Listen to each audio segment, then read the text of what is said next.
Let's talk about Apple and why you see it in a positive light. It's been caught in a lot of cross currents. Some people not liking it, penalizing it. Others, like you, liking it a good deal more.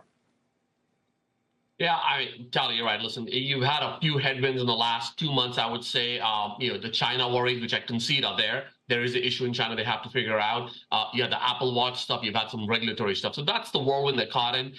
Our take really in the call we have is that while we get the negatives, I think people are forgetting there is a ton of positives on the other side. And the things that we're trying to point folks towards is, iPhone demand is actually relatively stable in North America and actually doing really good in places like India and other emerging markets. This will help offset some of the China weakness. The second thing that we really we get excited about is services we think will show double-digit growth and actually show a sustained acceleration.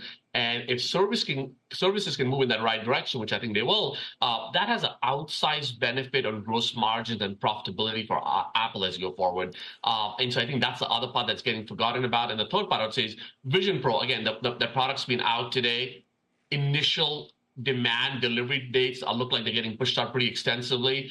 Again, I'm sure the units are very small, but I think to the extent Vision Pro is a successful product, it perhaps tells you innovation at Apple is alive and well for the next mode of compute that may happen. So I think a combination of those three things in light of how much underperformance we've had in the stock is really what makes us bullish here. Let's try and take apart some of those things that you make a very strong case there for your price target of 220 from today's 190, Amit.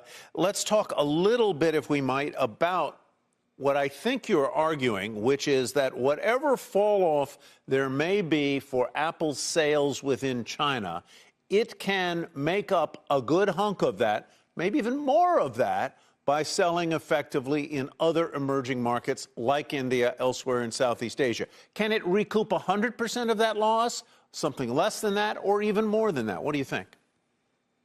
Yeah, listen, if I step back and look at this, right, what I would say is Apple picked up an incremental 35 million units against Huawei through the bans Huawei had, right, over time. Now, question is, how much of that I think Tyler will reverse back? I do think some of it is reversing back, right? If it's 10, 15, 20 million, which is what I think the zone is going to be, then the ramps in India, the growth in North America will more than offset it.